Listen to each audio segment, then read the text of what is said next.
She never thought she'd say yes, not to him, not after everything. But as the fall dusk settled over the city like a curtain dropping on the last act of a badly written play, she stepped into the passenger seat of his old red Mustang, her heart pounding louder than the hum of the engine. 6 months ago, her husband's betrayal had come to her not with shouts, but silence. A lipstick stain not on his collar, but hidden deep in his phone, in text messages that read like half-buried tombs of desire, a string of lies that wrapped around her throat until she couldn't breathe. And even now, with the scent of betrayal still faint in her lungs, she didn't know whether she was running from something or to someone. He, the man behind the wheel, was her friend once, a colleague with eyes that lingered a little too long, voice smooth like whiskey over late deadlines.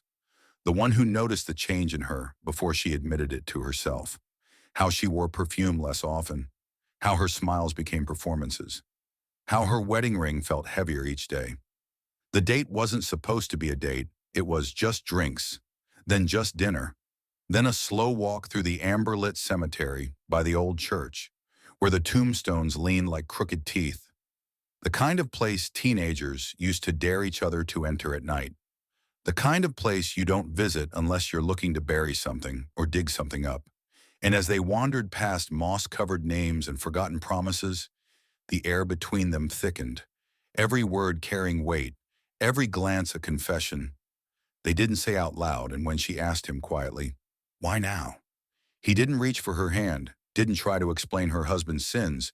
He simply said, "Because you're finally ready to feel again." And somehow that was worse than anything else, because it was true. She was ready to feel something, even if it was wrong, even if it was fleeting, even if it left another scar in a body already mapped with emotional bruises. He looked at her like she was a story still worth reading, like the broken parts were where the light got in, and in the flickering glow of a street lamp, he leaned close, not quite kissing, not quite backing away. His breath warm against her cheek like a whisper from a dream she hadn't dared to have in years. And it wasn't about sex, not yet, not even fully about attraction. It was about being seen, fully, deeply, messily, without needing to explain or perform, about that aching space between isolation and possibility where broken people sometimes find the closest thing to truth. It was in the way his eyes didn't flinch when she talked about the affair, how her husband had blamed her, how he said she wasn't the same, how intimacy had become a task, a duty, a negotiation with no winners.